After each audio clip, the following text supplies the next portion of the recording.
Yun.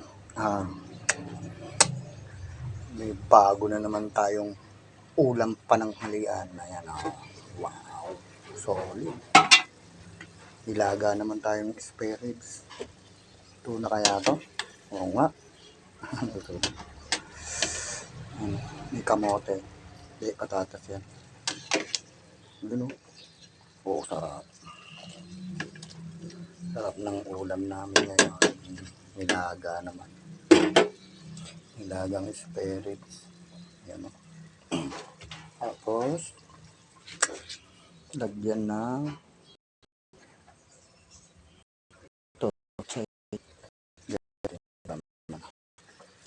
yan. Para ito na. Yan. Sarap yan. Gulay na. Petsay. Sarap. Ang sarap kanin mo ito. Lalo mainit. Tapos,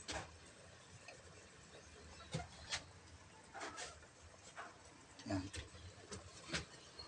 Luto na rin yung kanin. Ang init. Sarap kumain. Yan, solid. Hirap kasi pag bibili ka lang lugi eh. Kulang yung ulam. Oh, ito. Magtusawa sa sabaw. Tikman natin.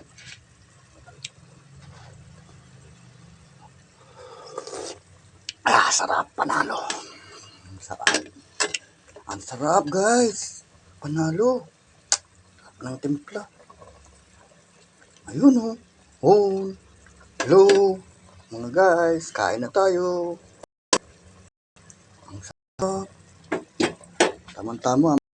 Na. Kain na.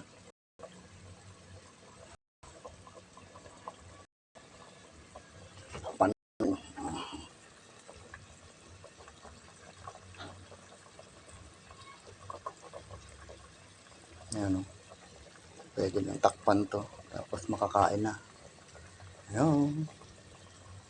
Kain na. Hindi naman ino-overcook yung gulay eh. Diyan, ano lang, konting ano lang. Luto. Luto na yan. Pati gulay. Okay. Kakain na kami. Wala pa yung bulso ko ah. Okay. Takpan na natin. Sarap. Very good. At patayin. Tapos, patayin na rin. Bye! Kain na kami.